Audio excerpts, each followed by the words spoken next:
How to use Telegram without phone number. Hey everyone, welcome back. In today's episode, I'll be showing you how you can use a Telegram without a phone number. Now, the easiest way to sign up for a Telegram account without using your primary phone number is by using an app called TextNow. So for that, you need to go ahead and open up your Play Store.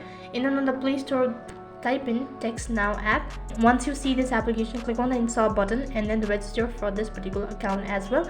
After that, you'll be provided with a virtual phone number for a certain period of time.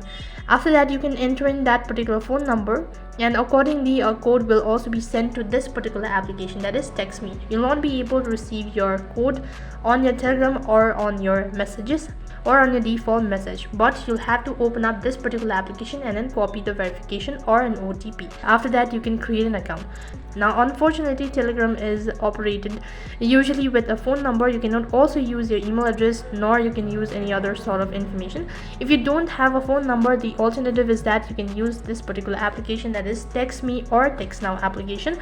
So that is the only way of using your Telegram without a phone number. So basically, there is no such concept as using your Telegram without a phone number. You'll have to provide a phone number. Just the thing is that you can just provide him some alternative phone number. So in this way, you can use the Telegram without a phone number. That is all for this video. I hope the video was helpful. If it did really help you, make sure to like, share and subscribe to our channel. Thank you for watching. See you in the next video.